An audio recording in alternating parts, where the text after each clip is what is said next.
நேயர்களே, ஆன்மீக விஷயங்களில் இன்றைக்கு ஒரு சின்ன உலா போகலாமா?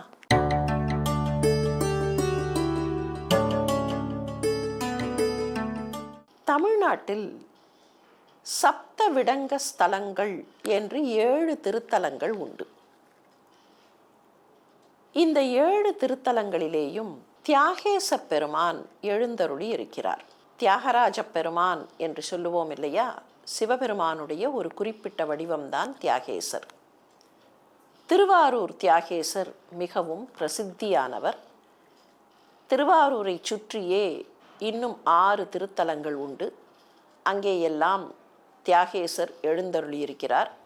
இந்த 7 தலங்கள், திருவாரூரை சேர்த்து இருக்கிற 7 தலங்களுக்குத்தான் சப்தவிடங்க ஸ்தலங்கள் என்று பெயர். இந்த 7 தலங்களைப் போலவே இன்னும் சில ஊர்களில் தியாகேசர் எழுந்தருளியிருக்கிறார்.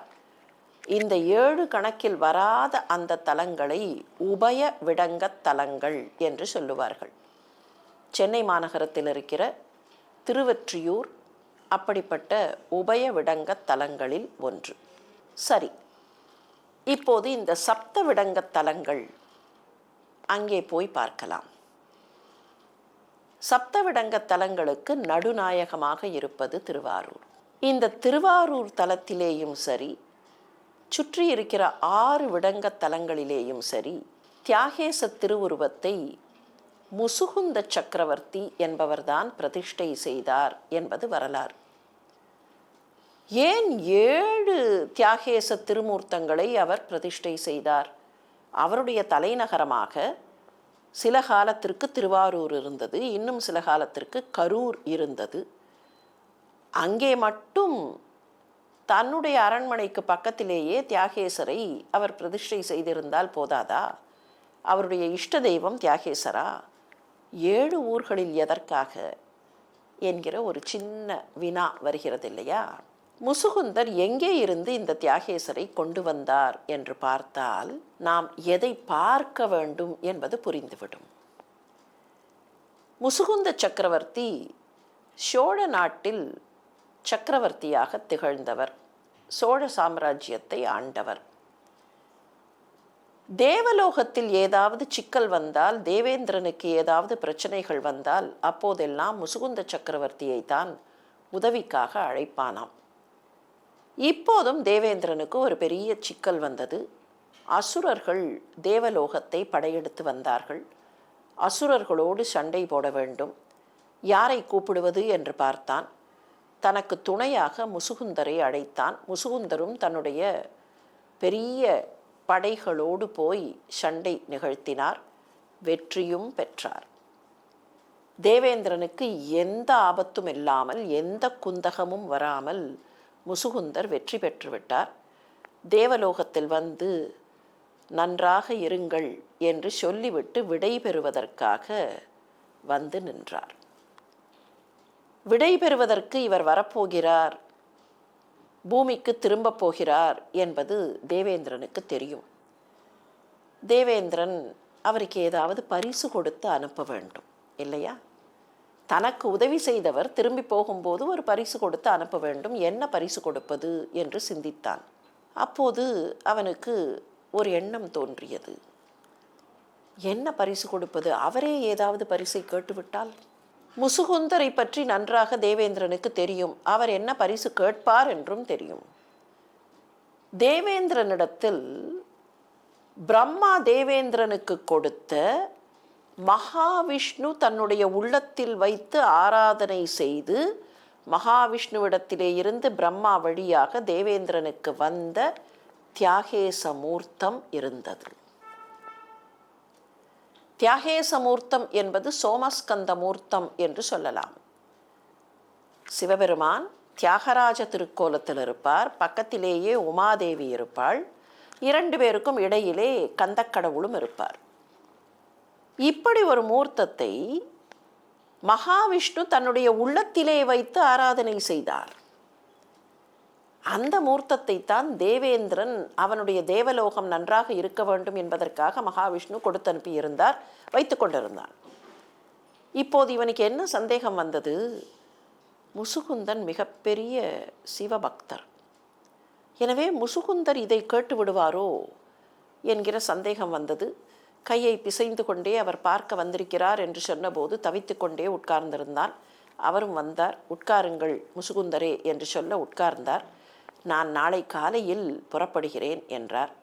போய்விட்டு வாருங்கள் என்று சொல்லி தயங்கி கொண்டே அவன் சிரிக்கும்போது அவராக கேட்டார், எனக்கு ஒரு சின்ன உதவி செய்ய முடியுமா? தங்களிடத்தில் இருக்கிற அந்த தியாகேச மூர்த்தம் இருக்கிறதாமே, அதை தாங்கள் கொடுத்தால் நான் பூமியில் கொண்டு போய் வைத்து பூஜை செய்வேன். எதை அவர் கேட்கக்கூடாது என்று இவன் நினைத்தானோ அவர் கேட்டுவிட்டார். கேட்ட பின்னர் கொடுக்க மாட்டேன் என்று எப்படி சொல்வது? அதுவும் தேவலோகத்திற்கே தலைவனாக இருக்கிற தேவேந்திரன் அப்படி சொல்லலாமா? என்ன செய்வது என்று சிந்தித்தான். சரி முசுகுந்தரே, இன்றைக்கு இரவு நன்றாக ஓய்வெடுங்கள், நாளை காலை தானே புறப்படுகிறீர்கள், அப்போது தருகிறேன். அவரும் மாளிகையில் போய் ஓய்வெடுப்பதற்கு சென்று விட்டார். இவன் சிந்தித்தான், திட்டம் போட்டான். அடுத்த நாள் காலைக்குள்ளாக விஸ்வகர்மாவை கூப்பிட்டு அந்த தியாகேச மூர்த்தம் போலவே இன்னும் ஒரு 6 மூர்த்தம் செய்துவிடு என்று ஆணையிட்டான். இவனுடைய திட்டம் என்ன? 7 மூர்த்தங்களையும் வைப்போம். Let me ask Musukundar to choose.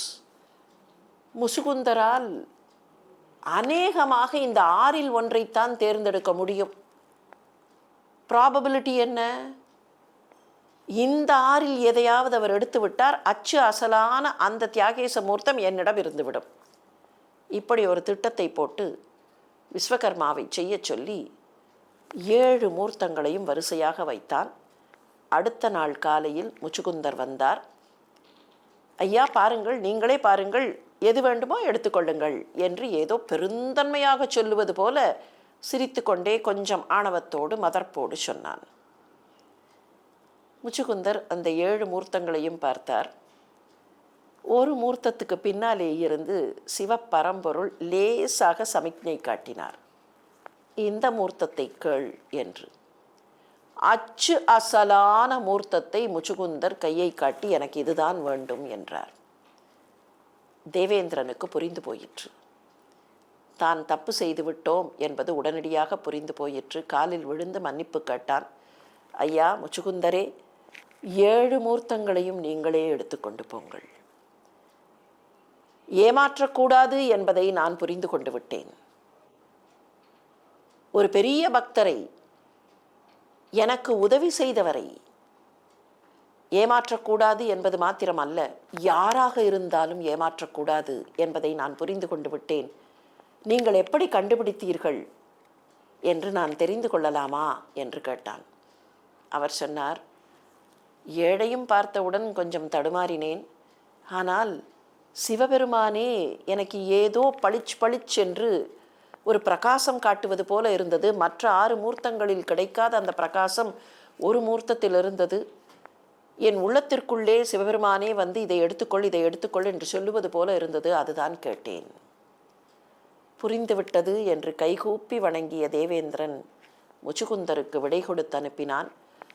7 மூர்த்தங்களையும் பூமிக்கு எடுத்துக்கொண்டு வந்த முச்சுகுந்தர் அச்சு அசலான தியாகேசரை திருவாரூரிலேயும் மீதமிருந்த 6 மூர்த்தங்களை சுற்றி இருக்கிற 6 ஊர்களிலேயும் ஸ்தாபிதம் செய்து அவைதாம் சப்த விடங்க ஸ்தலங்கள் என்கிற பெயரிலே இப்போது இறைவனுடைய அருளை நமக்கு வழங்கி கொண்டிருக்கின்றன.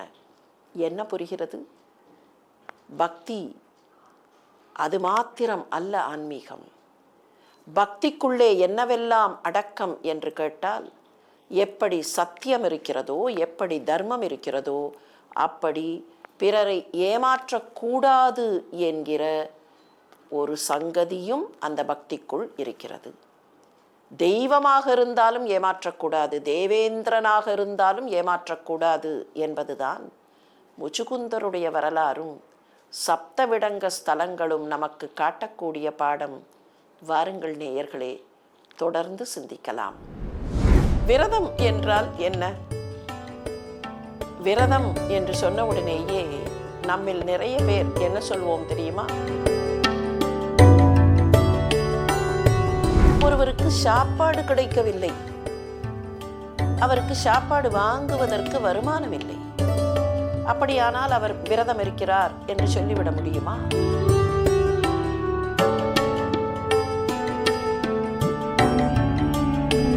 திருமாலை வரவழைப்பதற்கு, கண்ணனை வரவழைப்பதற்கு மிகச் சுலபமான வழி என்ன தெரியுமா?